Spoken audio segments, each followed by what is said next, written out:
Now, what we've done is we've created a process that helps people really understand that this is not a magical thing, that leaders are doing this systematically. And you start with the ultimate mission. Now, in organizations that can't integrate their ultimate mission into the day-to-day activity, this just becomes lip service. It's like telling your family you love them, but you're totally disengaged whenever you're with them. You know, love is just an idea. It's not a feeling anymore. And in a lot of organizations, their mission is just an idea. It doesn't drive anything. So you have to get out of the platitude and the mission statement and just get at the core. You get one sentence, one phrase to tell me why the world is better off because this company is in business. Why the world would miss you if you weren't in business. And then you have to face the truth, just like the previous CEO did. What is really going on? What a training mission is we can't fix everything right now, but what can we fix? What can we fix in 90 days that's going to create hope, optimism, make people want to work together? And then what's in the way of that? If we were going to improve that, what's in the way right now? What's our old story? So in general, this is the old story of most enterprises today. It's called gain, grow, give in that order. In other words, why are we in business? I'm a tough guy. We're in business to make money, damn it. Why else would we be in business? This isn't a charity. It's not a church. Shareholder value. Give me a break. Grow up. When that is the mission, vision becomes a metric, a number. So most of the meetings that you have in businesses like that are about budget. Negative variance to budget, right? How to either cut costs or increase sales.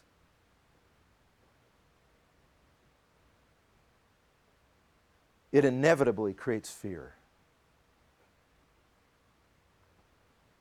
If all you did every day was stare at your checkbook or went online to your banking site and just looked at those numbers and scratched your chin and said, how can I change those numbers?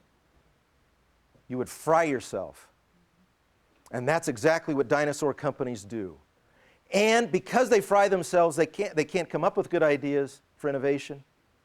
So they look for companies to attack, to acquire, to grow. And then they ruin those companies because they don't integrate them well.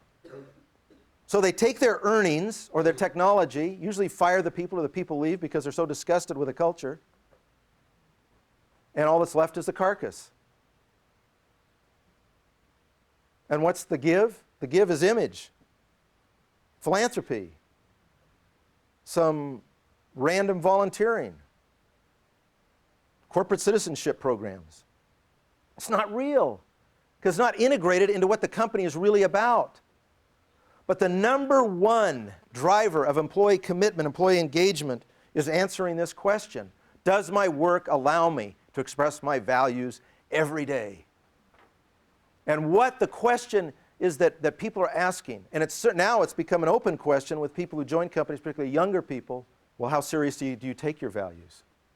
I've been to your website, I see it, but how serious are you? And so this is the new story. The story is how much good can we do? It's called greatest total value. In other words, as an organization, with the people that we have, with the assets that we have, with the technology that we have, with the knowledge that we have, with the brand that we have, how much value can we create? Especially unique value for every stakeholder. Now, I've conducted many workshops based on this model, often with pretty discouraged people.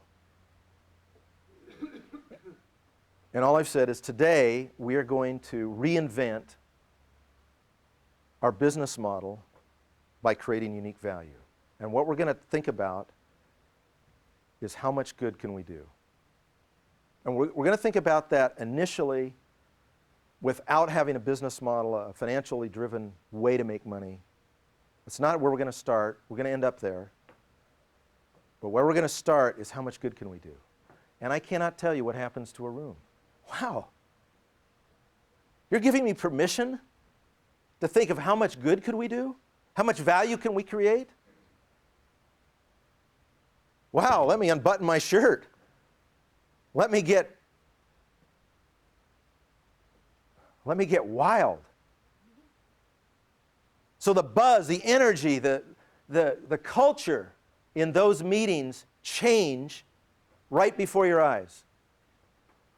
And then that creates innovation that lets you grow organically. And any acquisition you're looking for, you're not trying to acquire earnings, you're trying to acquire maybe markets or technology that are going to help you in creating this unique value. And what do you gain? Usually big margin and fast growth. Because what's necessary is unique value. Today we have so much overcapacity. Every big box store has got all these look-alike products. Everybody is striving to be unique in exactly the same way. There's hardly anything original. Just search for a product on the internet. How many providers of that or replacement product? How many different kinds of jeans do we need? That's old business. Putting fenders on cars. It's not going to create an iPod or an iPhone or an iPad or any thing. Does that make sense?